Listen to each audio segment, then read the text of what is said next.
show with the flyest intro music in all of Cyberland. Dialogue with Dozie. How about you, Dozie Land? We back at you tonight. Second show of the new year. This is a show that we wanted to kind of open up with, but it was just timely last week to do our pastor because of his resignation. And tonight, we're blessed to have two excellent life coaches on tonight, and they're going to talk about us. We're not talking about resolutions, but we're going to talk about setting up our priorities straight for the new year's. I think that's going to help all of us. I can't wait to glean. I need to be sitting here with my notepads. So, Madam Producer, if I'm off for a minute, if you could I'll be writing down notes, because I definitely, after all these years I've been on the planet, I learned that there's a lot of stuff that I'm going to learn from these two fantastic individuals tonight. Sister Shalonda Johnson, our family sister, and not only that, she is an avowed speaker, a great speaker, a life coach, and one of the best to ever do it. Coach Curtis Dean. He is here tonight with his traditional apparel. Coach Dean is an avowed life coach. Awesome, both of them. I was blessed to meet Coach during the pandemic. Let's come on, guys, and let's chop this thing up tonight. How y'all doing? Good evening, everyone. Pretty smiles. How's everyone doing? How you doing, Coachy? Tell us what y'all been doing. Well, first of all, Happy New Year to both of you all and your families. And hope, Coach, you're going to be able to get the Queen on or speak or something tonight. But just tell us how the holidays and how the New Year's treating you. We got time tonight. Let's just chop it up for a second. Everything's been going really, really well. Had a great holiday. We had the family down. My granddaughter from Missouri was here. And, of course, the little one, those of you who follow me at all, know I have a 2.5-year-old granddaughter who takes up a lot of our times and energies and loves. And so we just had a ball. Great holiday. Looking forward to a great 2024. We closed out 2023 on a high and just can't wait to continue to do that all this year. And well, one thing we know who runs that house, and it's not the Deans, it's the baby Dean. That is for sure. That is definitely for sure. Miss Shay, how about you, sis? Hello, everyone. Happy New Year to all. Yes, closed out 2023, was ready to see it go. It was a year of just some turbulence, but thank God we made it to the other side. And had a great time spending time with family, friends. I just had some relatives come down from Detroit, just left actually Sunday. So it was a great time with family, fellowship, way too much food, way too much food. And of course, balancing work, and just a really good time to just relax and reflect over the things that went well in 2023, and looking forward, like he said, to keeping a momentum going into 2024. That's what's up. Coach, I want to ask both of you are as interested, and both of you all spoke of family. This has been so. When I left home in 1979 and never lived home in Jacksonville since then, I've gone there and been there, and I had some medical treatments there, and I think 2010 gave me 90 days, like 3 months or so to spend with my parents and be there with my brothers. But one of the things that this year did for us was that we connected with all of our families. I got to see all of my brothers. My mother spent time with me over the Christmas holidays. And then my partner in crime on the show, Kim, and his lovely bride, the princess, Donna, came down and spent the New Year's with us. And that's something, and we're blessed, God, as wherever we've been connected with good church members and friends. Shalonda's like an extended member of our family. But it was just great being with family. Just elaborate a little bit on some of the things that you guys did as family and the importance of family. That's what I really want to talk about, the importance of family, which is kind of germane to our show tonight. I will defer to you. Well, I think when you talk about the reason for the season, and how commercialized it to me has become. The real gift of it is being able to sit back and literally fellowship with the ones that love you during the season. You take every gift, but the biggest gift is time, and time is something that we don't control. You don't. We all get that 24 hours, and we can plan to it and multiply things, but the time that you spend creating lasting memories, fun, just being present, being there, not just running through the holidays, but truly taking that time out to create those, memories. I'm one that personally doesn't buy gifts anymore. I did at one time when my son was growing up. He's plus in his 30s now, and is literally creating time together. Like we did painting, which was very, very different for us. The movies, the home games, making up games. And of course, we took a couple of shots in there too, but it was really focusing on creating memories and being present in the moment. I'm like, turning off the cell phones, being engaged in conversation, being engaged in like the little, social media games that, are out, TikTok, tic-tac-toe. I haven't played that in years. And it was just like, oh, I got my butt whooped too. But it was fun just sitting back playing those household games again.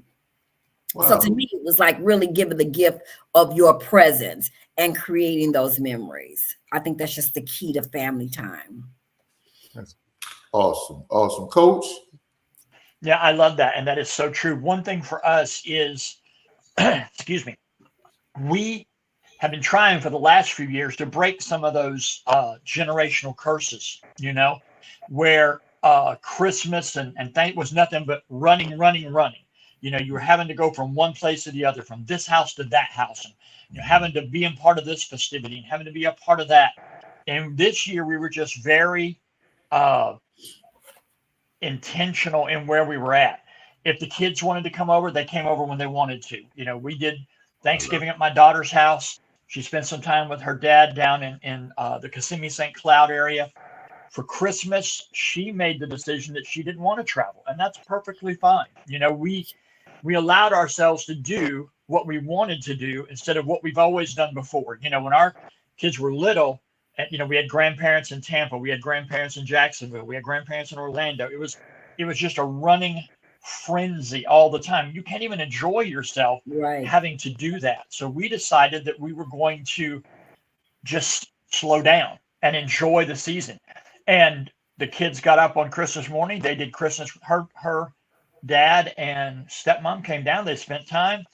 They took a little time off, and they came over in the afternoon and spent time with us on Christmas. We didn't have to be there at 6 a.m. to watch the kids open gifts. We actually opened all our gifts Christmas Eve because that was convenient and that worked better. And to me, it was just those generational things where you feel like you have to do this and you have to do that and you have to do the other. They just, sometimes everybody's doing it and nobody wants to. So why do that? So we decided to do the things we wanted to do in the way that we wanted to do them as a family. And it was just so refreshing and relaxing. So you guys have really blessed me tonight because it's almost like being vindication, because I did on the pastoral level, and we're blessed that Miss Shea is one of our I want to say members. We're brothers and sisters in this ministry together, and she knows what we try to accomplish. And we're so used to the traditional, watch care service, and I've had a hard time breaking our church from the thought of being in an actual building together at midnight, bringing the new year in together. But I guess, partly because of the crime issue, most congregations have, and especially coming out of COVID, most congregations have moved watch care service to like 6 o'clock in the PM to 7 or something like that. And that's what we had attempted to do in the past years, and got a little pushback on it because people are just used to the traditional. So this year, because of some logistical things, and I just felt moved to say, okay, guys, at 12 o'clock tonight, because we had church on Sunday, at 12 o'clock, wherever you are, and that's going to be between you and your God where you are. If you're at a club, if you're at Disney, wherever you are, all I'm asking you to do is pull away with your family, because I know you'll be with somebody you love, and take a second and join and just give God a word of thanksgiving.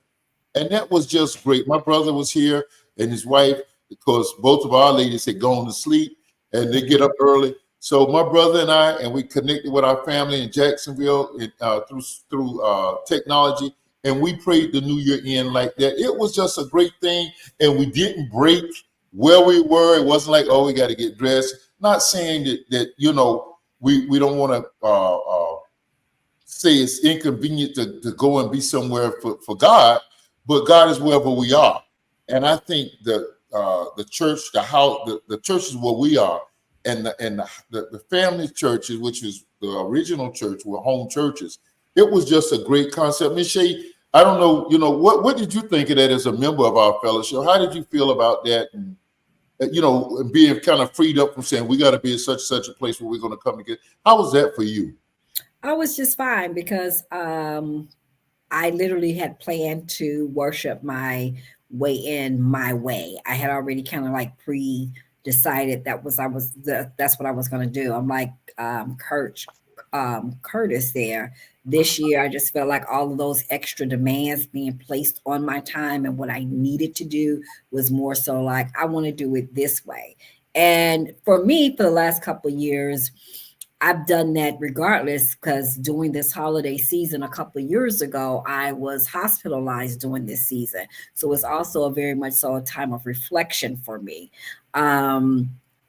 So I had already planned on not going anywhere, and that's that's how I wanted to see it.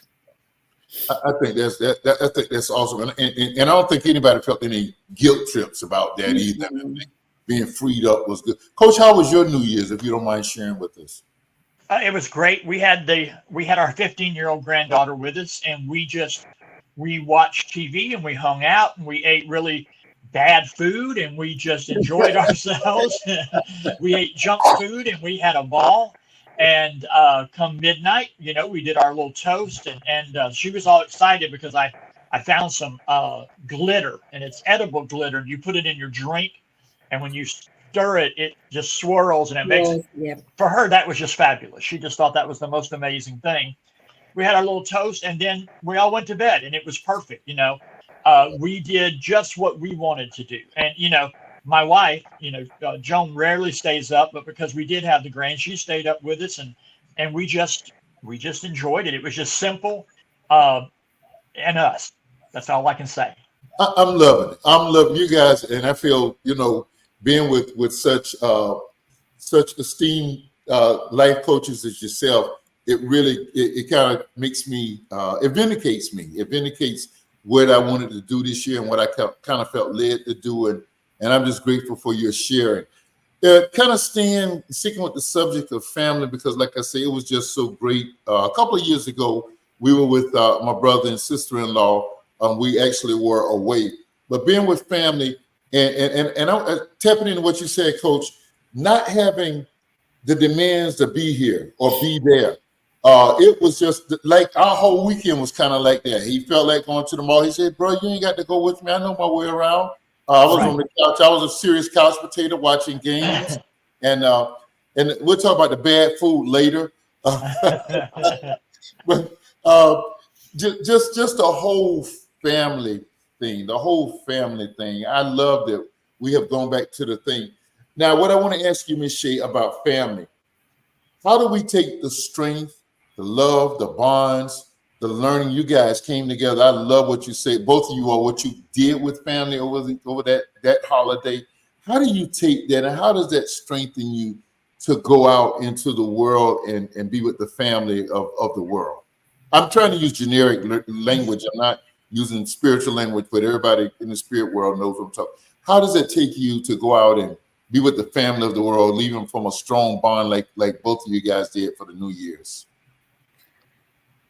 I guess the best way to answer that question is, it's not just what you do over the holidays that gives you the strength to go out and deal with everyday world. It's what you do every day in your home.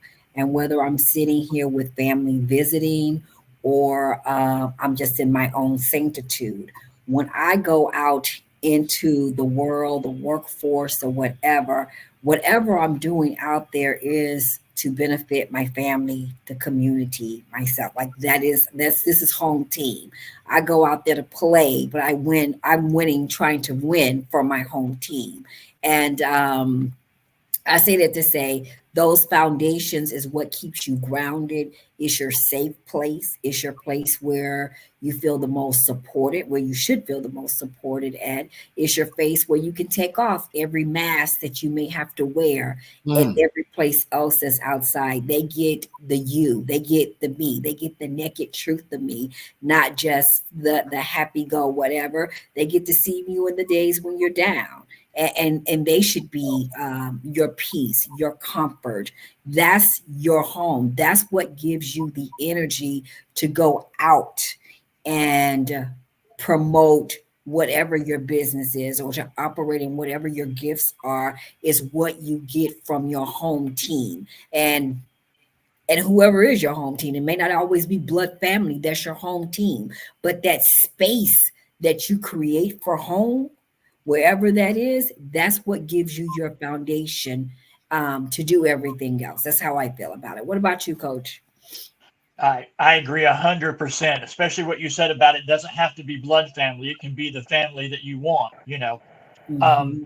One thing a few years ago that I really, purposed in my mind and heart was I was no longer going to entertain people that did not fulfill me or help me grow, not being mean to folks, not shutting people out. But if you're all about a different vision than what I have, then why am I riding in your car? If I'm trying to go to Orlando and you're trying to go to Atlanta, there's no sense me getting in your car, right? So what I need to do is make sure that I'm with the people who are going where I'm going, who are looking for what I'm looking for, and maybe pick up a few folks on the way, I hope.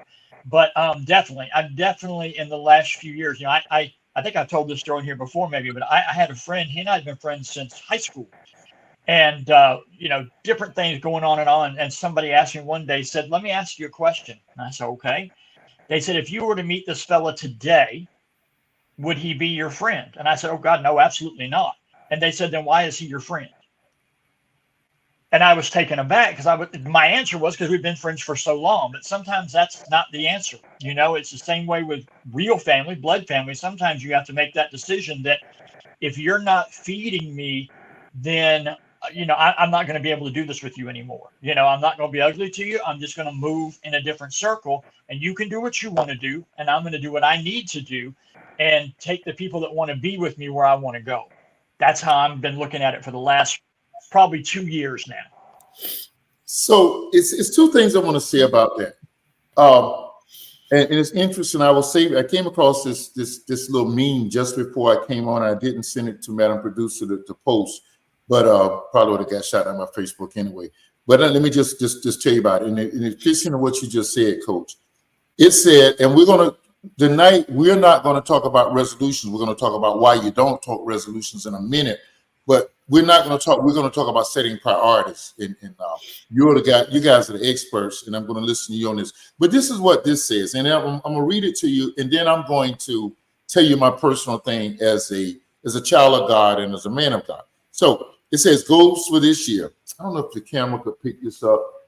It would have been far better if I had shared it to Madam Producer. But it says goals for this year. Oh, I just lost it. Come on back. So I got to bring it back up this way, and I can't. Oh no, whose page was that on? Let's see. I can't remember whose page it was. Where did I just see that? Okay, so we'll come back to that. We'll talk about these goals for next year. I thought I had saved it. Maybe I saved it to the other picture frame. I know I saved it. No, I didn't. So it said goals for this year. Stay away from still people, still complaining, still broke, still angry, still arrogant, and I can't remember. It was a list of still things. Okay, so it's showing that you're saying staying away from people who have negative vibes, so to speak. Now, what I want to ask you all, and I'll start with you, Michelle. How about we're guided by our scripture that says, "Let your light so shine," to draw people. Paraphrasing, you shine the light of Christ to draw others to you, to God through you. When we say, "Okay, I'm gonna create distance," as Coach is saying, and I'm just throwing this out as an opposites advocate. When we create distance for people that may have issues, and perhaps is there ever a possibility that maybe we were here to draw these people to the light, or what do you guys take on that? I know this is a little bit away from priorities. We'll get to that. Well, if I understand your question correctly, as being light of the world, I guess you want to say, or having Christ in us, or being the drawing of the light, it did not say allow people to drain your light. It said draw them to the light. So if I am drawing you to the Christ in me, and the most powerful thing I think you can do for anyone that's negative or still in a place is pray for them. It takes you away from being the savior. You're not their savior. You're not the light to guide them. You are to lead them to the light. And when people come to you like that, it's because they see something in you. They see something, maybe a strength, maybe it's something that you've endured. We've overcome by our testimony. So if you're sharing that with them and it's going to help them, that's fine. But it should not drain you. So when it comes to setting priorities, where this does come, and if you're out of balance with that and people are just sucking you dry and draining your energy, where does your light go? You got to stay plugged in. You have to take time to stay plugged in to your source for you to be light. And if you allow somebody to continuously draw your light, when do you have time to get plugged in? Who's going to feed into you? Relationships are reciprocal. I love that person is not, if I've been carrying you for 10 years, or I'm not even going to talk about that. If I've been carrying you for so long and there is no change, I can't carry you. That is not what you were built for. That was not what you were designed for. And what kind of covenant is that? Is that your husband? Is that your wife? I mean, there's just like relationships that are out of sync, that we're putting too much, I guess you want to call it, too much energy into to try to make something that is not. Every person has their own path.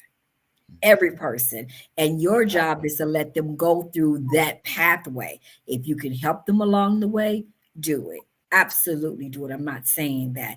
But the most powerful thing you can do is never forget to cover them in prayer. Amen. Coach, what's your take on that? Thanks, Michelle. That's awesome. Well, it's like when you're having to deal with someone at work. I've always said, if you ever have to get to the point of terminating somebody at work, it should never be a surprise. You should have had these conversations ongoing so they know what's happening, what's going on. It's the same way with family. It's not like you just walk up one day and say, okay, I'm never speaking to you again. In my personal opinion, we've had these conversations. Hey, you know what? Every time we get together, it's always negative. Every time we get together, you're talking about this one or running down that one, and I prefer not to spend my energy on that. Right. So, then again, people come back around and hit you up, and they'll say, hey, you know what? We ain't hung out in a long time. Hadn't heard from you. Hadn't talked to you. You know, what's going on? And I said, well, I'm doing this, and this, and I didn't feel like maybe you wanted to be a part of that. No. I think you're right. I see that maybe, how things are. And sometimes people get to make that decision to get to come back in because and it's not that I'm so right and they're so wrong, but we come to a understanding of what we want as friends or family or however you want to say it. I'm blessed tonight totally to be in the presence of two great people of advice. Coach Curtis Dean and Coach Shalonda Johnson, just awesome advice, awesome insights for living. The other thing is, when we were talking about family, when you talk about Kim, my partner in crime on this show, and Coach, we were introduced to him, says that, yes, this is a kind of, yesterday is our our nephew's would have been our nephew's 34th birthday, I think. Kim's son, Dozie. And I see a lot of times he closed his post by saying, "We're all we got." Family, we're all we got. How is that an accurate statement when we're family? You all just said that we're family to non-blood relatives. How about that? How accurate is that, as a concept? To me, it's very accurate, because you have, I guess some people want to call it your ride or die, I mean, there's some family members that I don't think would throw a bucket of water on me if I was on fire. And I've got some friends. I've got some friends that I've known. Kim, for example, we've been friends probably only 2, 3, 4, 5 years. And there's not a doubt in my mind if I needed that man and dialed his number, he'd pick that phone up, So family is what you make it. Family is what's in the heart. It's what's in the spirit. It's what's in the mind. It's not blood, So we might be all we've got. And I consider that to be Kim as much as I do to consider my brother by any other illusion. So that's the way I look at it. Absolutely. In total agreement.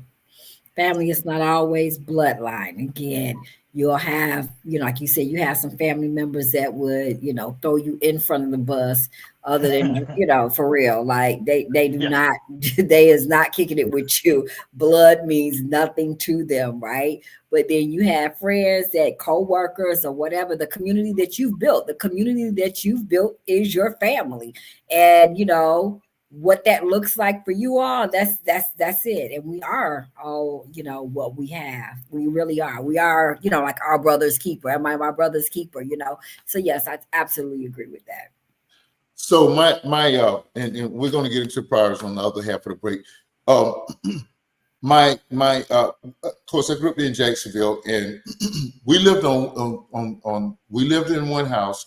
Our grandparents, the matriarch, and she was the dominant force, matriarch and granddaddy, lived next door to us, and then down the street was our auntie, my dad's sister, and then when my cousin Dozell got married, he moved two houses down. So literally, 22nd Street in Duval was like our street. So that was our family, and of course, when people got married and moved out, we had the football games on Thanksgiving Day.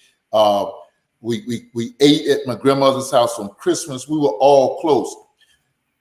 My mother's side of the family was more spread out. Their base is North Carolina, but with family members in Carolina, Michigan. We're in Florida. So one of the things, the latter part of this year, the last several years, like particularly 2020, that crazy year, God kind of laid it on me as the oldest of the family, because my mother's the oldest of 8 siblings, was to bring our cousins together. So one of the first things we did was had a cousins text thread. And if you ever want to see a chain reaction, let one person come across something. Like one of our cousins last night came across a picture that encompassed many of our parents. And they showed that, and then that line was just pinging all night long. Now, for some people, that's irritating. But for me, it was exciting. I say, man, we're so connected. Unfortunately, we lost 2 of our last aunts. My mother's related with the remaining siblings, but we lost the 2 aunts, so we had to come together for those services this year. But when we come together, and my cousin, her mother was the first to pass this year, and she said, I got a surprise. We met at her sprawling house, and she said, well, I got a surprise. And it was one of my closest uncles. He's the younger of the brothers, and his son was coming later on. We were meeting at that fellowship that night, and man, it was just like so great to see him. So one of the things we did, we started planning reunions. We had a reunion plan for Orlando in 2020. We ended up having to make it virtual. My brothers and I ended up going to Orlando still, but we did it virtually. And my mother turned 90 during the reunion. So we did a surprise birthday party for her nationwide. And it was just so we have maintained such a bond, the last 4 or 5 years, and we're doing a virtual reunion in February, and then we're planning to get together somehow, maybe a cruise, maybe just going to Orlando later in the summer. I said all that to say this: what are some activities that families can do to increase connectedness? And then the second part of that question will be, what can families do, like a lot of people do Martin Luther King Day as a day of service? What can families do? I know Miss Shalonda's family is always about doing, when they reunion, they always do something of service. How strong is the mandate that we go out and serve this present age, our calling to fulfill? That's the song. What do you all, help me on that? I think you said it all, from the family group chats to planning activities to what works in the dynamics of staying connected to, telling the stories, really knowing your family history, understanding, sitting up on the, why, if you're still blessed to have your grandmothers or things of that nature, really spending time in their presence, hearing about your family, but also discussing things that are going to last you for the other part of your life. Health history, know your family health history, like get into that. Forget all the fun stuff is great, but know your health history. Know some of the things that are generational curses in your family. Be able to talk about those things as well. Those things are very important in discussion and discussing, family ties, understanding what may have caused roadblocks in your family so that next generations are not necessarily hitting that. But having open, honest dialogue to build relationships and cultivate those relationships, which what works in your dynamics. Not everything is for everybody, but putting together something that everyone can do can be fun. Even like with your Greek, Greek sororities, our sorority days are kind of coming up here, and day of service is huge with those, in Greek sorority. It's also great in family, but inside the family versus serving the community, you may have a family member that has a need, excuse me, and the family can rally around that need and support that particular, family member. Again, just starting to know each other is a basis for kicking off, family, and social media allows you to do that. I know a lot of my family members through social media because I'm in Florida and my family is, other places. So again, those things are just, key to keeping in communication. And prioritizing it. You got to want to do it. You got to want to do it. You got to make time for it. It has to be important. That's for sure. Mm-hmm. For us, there was two things for us. And it's one thing I'm really proud of my daughter of, because we never always talked about it, but our house was always the house on Christmas, Thanksgiving, holidays, when there was anyone who didn't have anywhere to go, they always came to our house, right? When I was a McDonald's manager, when I always had kids working for me, and a lot of them came from different backgrounds and different family situations, and a lot of it wasn't good. And, or people who were just by themselves, single moms, and all these kind of things. And our house was always open on Thanksgiving. Our house, always, Christmas, always our house was open. People came. They used to call themselves the misfits, when the one nobody else wanted, they knew where to go. They'd always come to our house because they always knew, number one, we were going to have fun. Number two, we were going to have food. So they were always happy. And I've seen my daughter do that exact same thing the last few years when she's hosted Thanksgiving. People, she goes, hey, so-and-so is going to be there because their family's out of town, or hey, so-and-so is going to be there because they don't have anybody else. And to me, I couldn't have passed down a greater gift than that compassion and love for others, to make them want to invite people into their home and give them the love that maybe they wouldn't get on those holidays, so they don't have to be alone. And the second thing that's huge for us as a family is cooking, right? Yesterday, Brindley, the little one, had been gone to her other grandmother's, they call them Lollipop. They were down at Lollipops for the week in St. Cloud. And so she came back and we had the older grand. And so yesterday we just had a big old taco bar at the house, right? Chicken, we had ground beef, we had steak, and we had all the trimmings, and everybody brought something, everybody contributed. And we just had a big old giant taco bar, and we watched TV, we listened, we played a game, we just had fun, and that was what it is for us. To me, just making sure that the people have a place to go, and then passing down those traditions to my kids. And teaching my daughter how to make my mom's breakfast potatoes, right? That's what we call them. Nothing better. I need to teach her how to make mama's fried chicken, just a bunch of little things. Tonight, it's cold here. It was rainy. It's not a great night. They wanted chicken pot pie. So I made 2. All she had to do was come pick it up, take it home, pop it in the oven, and we had chicken pot pie for dinner, separately but together. To me, those are the things that bring our hearts together. You never know where the dialogue is headed when you got 2 fantastic guests, Sister Shalonda Johnson, life coach extraordinaire, Curtis Dean. We'll be right back after the break.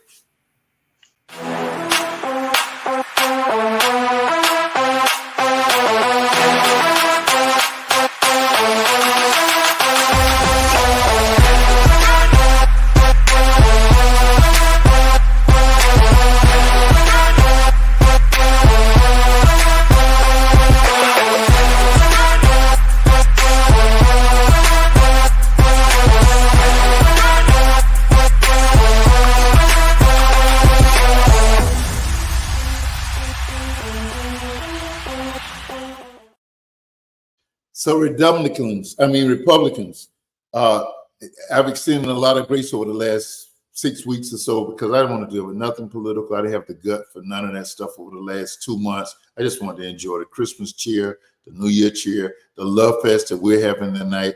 But I'm coming at y'all in the next few weeks. Just know that. Owen Chitler, you're straight in the crosshairs of Dane Dog and Governor DeSanctimonious.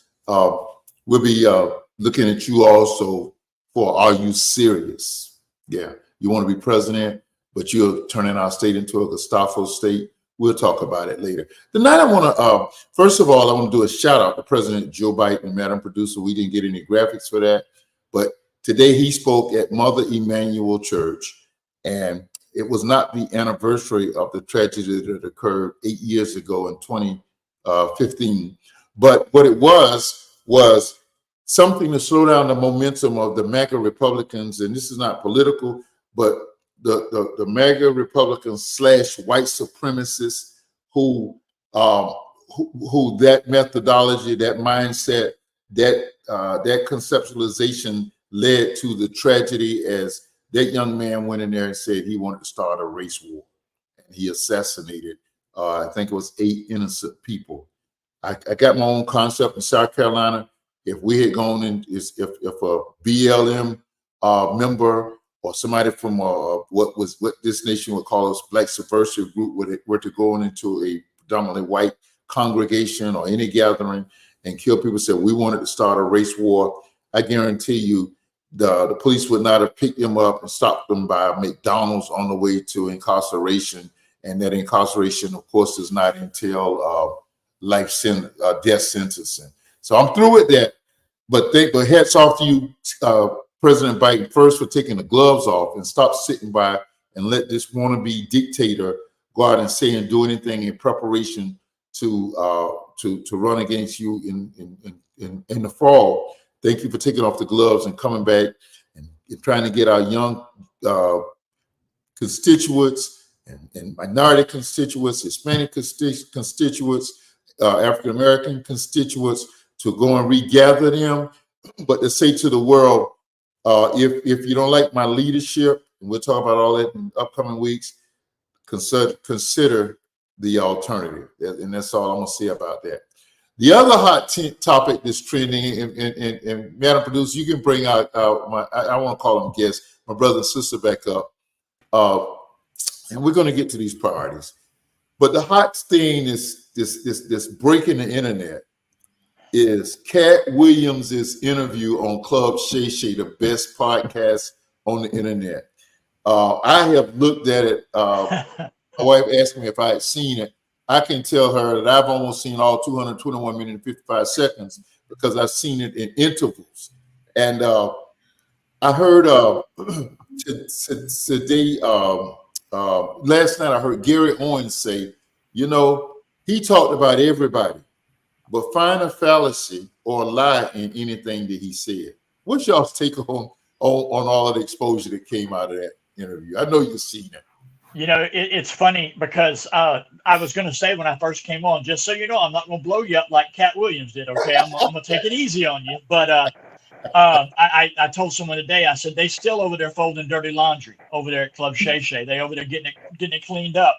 And I had pulled up this quote when we were talking just a few minutes ago. When we were talking about family and having to make excuses for people or forcing people in our lives. And this was something that Cat Williams said. I had it pulled up right here, so I love that you said that. Cat Williams said, if you wanted me to speak more highly of you, then perhaps you should have treated me better.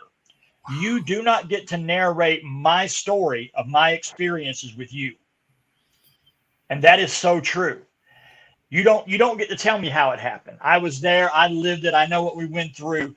I know you want me to sanitize it so this one doesn't get their feelings hurt or so somebody doesn't know the real you, but that's not how we're going to do this anymore. We're going to keep it real, and people are going to have to own their actions from now on in this world. We all got to put our big boy panties on, and people have to be responsible for their actions and the way they do things, because you don't get to narrate my story of my experience with you. And I absolutely love that. Wow. Michelle, what was your reaction to this? I mean, because of Shay Shay, I felt great about it, right? My name being Shay, so it was great. Do you look at Shay Shay? Do you look at any of his? He has all the best guests on. I definitely became a fan that particular night. I completed a great job of hosting it and letting it be, allowing him to express his truth. And a clear representation of his experience. And he didn't have to water it down. It was his experience. It was, like he said with the quote, this is my interaction. This is what I've done. This is, I was here. I've lived this. This is from me. Now, I'm not going to personally spend any time trying to fact find it. I just don't. I'm not going to do that. Everybody's doing a lot of that on the internet, so go for them. And kudos to Cat. Kudos to Cat for being able to speak his truth, and I think it takes a strong individual to be able to stand in your truth, speak your truth, and be prepared to deal with any outfall of the consequences from it. So, kudos to the interview. And it is trending, definitely social media. And I wish I had an interaction with Cat because I can use some of the publicity right now. So Club Shay Shay is when podcasts became, and a lot of this thing, and I can't tell you how much I appreciate GoGigitCreations.com. I didn't shout them out. I love and appreciate them. My daughter picked us all up, and we're like family because we all started out of the throes of the pandemic, the three of us and others with this group producing us. But Club Shay Shay was something that Shannon did on the side of being on the sports debate show Undisputed with Skip Bayless. They had a falling out. He was comfortable just doing Club Shay Shay, and you see how well it is. And then Stephen A. Smith brought him on. He's on Mondays and Tuesdays now on First Take. So he has his hands full. But I thought, I can't tell you how many times that you guys saw it. During the course of it, he just was falling on the couch, said, "No, Cat, no, I can. This show is over. Nobody will come here now after this." But I take from what you guys just said. I think that the brother spoke a lot of truth. People have been some fact finding it. People been making fun of. Some people have done responses to it. But I think Gary Owens said last night. I think from what I saw was spot on when he said, "Listen, find him falsifying any of his statements." He said, "Find that he's falsified his statements." The credibility is what he said. The shock value is that he said that most people let this stuff go, but he got on nationwide forum and expressed. Okay, that's how we're gonna do with that. Let's talk about priorities for the new year. Well, we talked about it some last year about, making sure that we're not setting great big pie in the sky resolutions, right? Because when you do that, you're just setting yourself up for failure. I'm not eating another carb in 2024. I'm not going to drink another drink of alcohol in 2024. I'm not going to do this. I'm not going to do that. When we should be just trying to have small, achievable actions, right? You guys have heard me say 1,000 times that small hinges swing big doors. And I believe that so much. You compounded actions. Darren Hardy said you only need to take a series of tiny steps consistently over time to radically improve your life. Everything in life exists because you first made a choice about something. You decide you love cinnamon rolls. So you get up every morning now and you eat a cinnamon roll every morning. And in 6 months, you realize you have gained maybe 10 pounds. Well, what in the world happened? I'm still doing this. I'm still doing that. But what did you add in? Was it that cinnamon roll? By that same token, you can take out something. It doesn't have to be huge. Maybe you like to have wine, a glass or two of wine 2 or 3 times a week. Maybe you cut back to 1 or 2 times a week. Maybe you have a vegetarian night once a week instead of going full-blown vegetarian because that's what you think you should do. So you take small steps that add up over time to big things. Being intentional about what you're putting in your mouth, what you're putting in your body, what you're doing overall. So Ms. Shea, before you respond, my daughter, just responding to what you said about the health things, my daughter recommended Madam Producer's, one of her best friends growing up, who is a physical trainer. And she's big on the internet, has a big following. And she suggested her for this show. And I thought about it and I said, no, we'll bring her on and some health professionals together because I think you guys, and I've been off topic a lot tonight. We have a lot to say in an hour. But I think health, I'm so glad you guys are emphasizing health as part of our priorities for this year. Ms. Shea, I'm sorry to break in. Oh, no. I mean, I totally agree with what was said because it is about setting small obtainable things, but you may want to break them down in categories, right? So it may be a small, what do I want to do with my time? Where do I want to spend my time? Do I want to learn something new? Do I want to remove something? You may want to do that. You may want to declutter some things. That means your mind, right? You may want to just do some decluttering. How can I do that? When can I do that? You're being intentional about it. So if your goals are health, overall health, then break down what that is in that goal. It's like the big goal is health. Now, what's the little goals of it? Is it weight, losing weight? Is it management of it? Is it going to the doctor? Is it taking time to go to the doctor?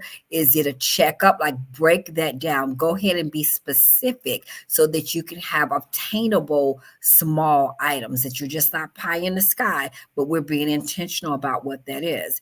So we all are a trichotomy of human beings. It's mind, body, soul, spirit, all of those things, right? So when you look into setting goals, you may want to have financial goals. I mean, I just got hit today with homeowners increase, all kind of stuff. Insurance is increasing. So I'm really having to look at my finances different. Everything is going up. So just to where the goal was, okay, I would love to save this amount. Now is how can I maintain? What does it look like? What can I remove? What can I maintain? Go back and look at subscriptions and say, I got a whole bunch of stuff I'm paying for. Do I need all of this?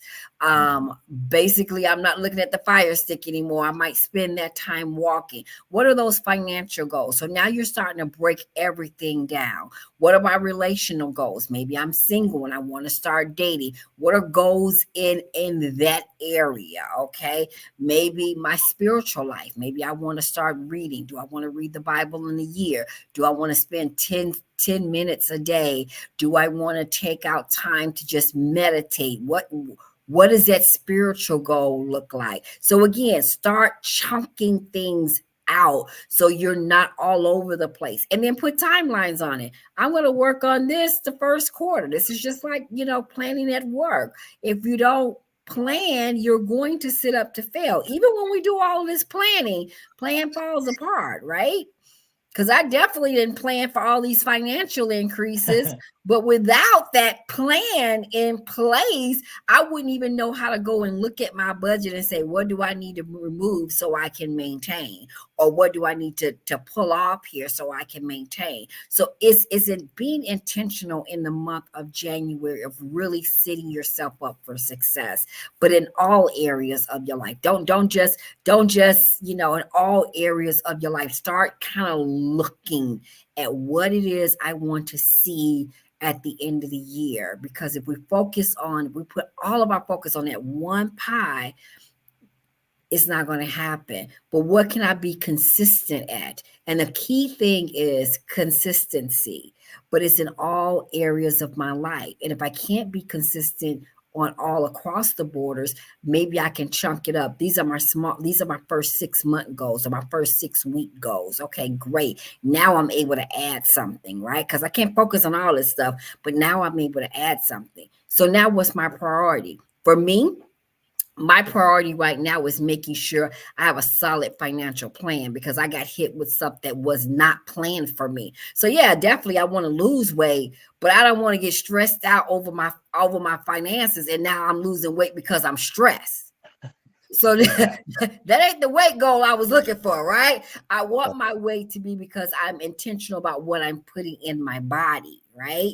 So, but this may have been number one, that may have come to 1.5, because now if I start to get stressed out over something, I'm an eater. I stress eat. So if my stress goes up, this goal over here is going to go down because now I'm stress eating. So my priority is like, let's look at these finances. Let's have a serious look at what we need to do to maintain and control this. And now other things can start to get in so many places, because you can have so much stuff going on. And most of us do. We have work, we have life, we have everything hitting us, right? So now you got so much stuff, and it's like, I want to avoid this. And that's where you get into like not prioritizing things, right? Not because I don't want to, not because I don't think I need to. I just cannot mentally deal with one more doggone thing, right? But that's when you got to start chunking it out, small bits of pieces at a time. And then you'll have time to move over here. And working with a schedule. I thought I would never be one that has to work with a schedule. Now I'm like, I need to check my schedule. I need to put it on my schedule to make sure it gets done, and have Alexa hold me accountable. Have Alexa or somebody hold me accountable. You got to have accountability. Coach, man, I'm talking about a serious gem you just spit there. Coach, she was talking about stress eating. I had not heard that, but is that what causes me to eat that bad food that you were talking about over the holiday? Coach, how do we decide what we should prioritize about? I think she just gave us a lead into that, but how do we just hone in and say, this needs to be a priority, this needs to be a priority? I like what you said about putting the fire stick down, walking more. Coach, what do you say about that? That clock slapping us upside the head. So if you help us with that, please. Well, I think it's what keeps coming up for you, right? What keeps coming up in your mind. And if you're constantly worried about your finances, well, then maybe that's an area you need to concentrate on, right? If you've got $1 million and you're overweight, you're not necessarily going to worry about money. You're going to worry about your weight. Or if you don't have any time and you have plenty and you're in great health, you might want to worry more about your time. It's going to be whatever comes up for you. What's in your mind? What do you constantly go to you? What are you thinking about? So maybe that's what you need to focus on, because if it keeps coming up for you, your body, your intention, your gut, whatever you want to call it, is trying to tell you something, right? Exactly. And then the other thing is, and I said this plenty of times on here too, we have to show ourselves grace, right? So I want to eat better this week, right? I want to not spend so much money this week. But then I go to return something at Kohl's, and of course they give me a $5 Kohl's buck or whatever it is. So now when I get up to the register, I'm gonna buy something. Well, instead of beating yourself up for it, you go, okay, well, you know what? I spent that. Now we're going to see where I can get better and continue on going forward. Go ahead. I'm sorry. sorry. No, go ahead. Yeah, we have to make sure we're talking good to ourselves. We have to make sure we're treating ourselves good. Talk to yourself like you'd want to talk to your spouse or your friend or your neighbor. Don't beat yourself up, right?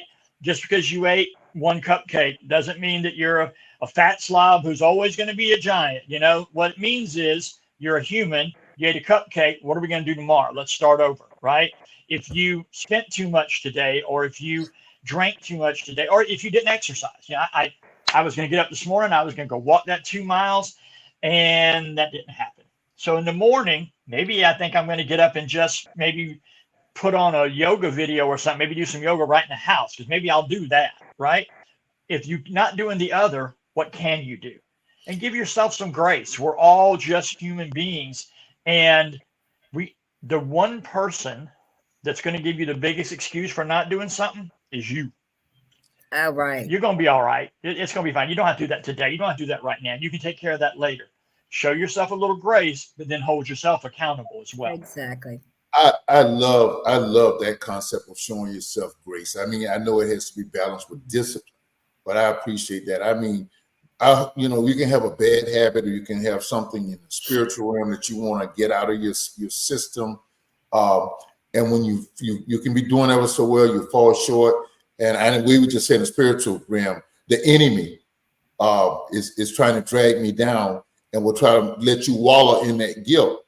And you have to do, like you said, show yourself grace. And I will, in the spiritual realm, you say, okay, God, forgive me. Give me strength to move on. Let me walk in the strength you've given me. And you move on. I love both of you all seeing that. Do I have a wrap-up word from both of you all? I got to get a commitment from you guys to see you again before the end of the quarter, because this is just great stuff that people and the producers been telling me to chunk this stuff out short during the week, and I'm going to do just that this week with this show. Go ahead. I think for me to wrap it up is just, again, make yourself some small goals if you want. Decide what's important to you. Decide what's important to your family. Find a buddy maybe to do it with, whether that's a spouse, a friend, an accountability partner.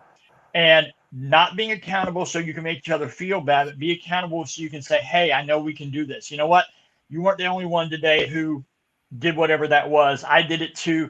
Tomorrow's going to be a better day for both of us. Because, in the end, we're all just walking each other home. So. Great stuff. Great stuff. That was awesome. Yeah, thank you for sharing this space thank you for allowing me to share this space.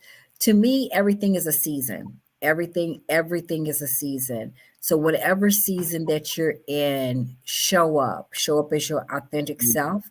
Give yourself grace. Pray your way through it. Have a vision. Have goals. Have a purpose. You have a purpose. Be intentional about your motives.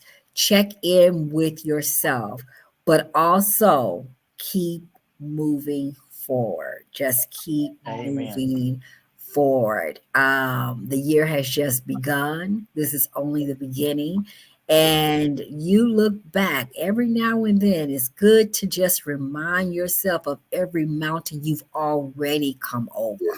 Yes. And as you continue to move forward, may God give you all grace and favor for the next season of your life. Because again, a new day is coming, new grace, new mercy every single day. Walk in your purpose one day at a time, literally one day at a time. If it's a bad day, it's just one day. Tomorrow's coming. It's just one day. We got 365 of them, and how many left in this year. Awesome. Do your best, being you. How is it fun along the way? how is it that I'm the preacher, but I leave this show encouraged by you guys greatly, just fantastically. Coach, you always wear the flyest hats. You got to tell me about your hatter one day. We'll do that. Guys, before we go, please share your recent merch or products or websites. would do no good to have you on this show if you don't make yourself available to our public. For me, you can just simply reach me through Facebook. I've gotten busy enough. I don't really pay for my website or any of that anymore. It just wasn't advantageous to me. I'm just doing it through Facebook. If you want to email me, it's playbigcoach@gmail.com. I do have a few spots open to do life coaching if anybody is interested. We have a discovery call. We can talk about it, see what you're looking for, see if I can help you with that, and then move forward from there. But it's playbigcoach@gmail.com. Awesome. Michelle? For me, if you need me to help you MC something, host something, or you have any type of speaking engagement you would like me to speak at, as it regards to process improvement, anything, honestly, process improvement, time management, you can reach me also through Facebook. And that's it. Guys, I 10,000 appreciations to you all. Love and appreciate you. Thank you for your spirit of generosity to share with Dozie land, and that it goes beyond this. Just appreciate you guys immensely. Thank you so much. Good night. Good night. Good night, everyone. Good night. The habits of New Year's. Listen, I'm not going to do it as I like it so we can get out of here. Tonight's show is dedicated to the loving memory of Miss Shamir Johnson. Miss Shamir Johnson. Shamir is a young lady that I had the privilege of pastoring in the Sterling, the Rock Valley area, the Sauk Valley area of Illinois for 9 years. I literally saw her grow up. Shamir moved here to Fort Lauderdale, and we never connected. And she had relocated back. And some people say, gone too soon, untimely death. I won't say that because it's all in God's time and his season, as Michelle just said, and I'll honor his sovereignty to know when to call his saints home. But Miss Shamir, we're going to miss you immensely. Just got off the phone with both her mother and her sister. We love you. God bless you. God bless your loving children, your partner, your friend. We love you. She grew up with both of my daughters, Toya, our producer, and we love you, and God bless you. Bless your family. That's tonight's dialogue with Dozie. Next week, we're going to talk Martin Luther King.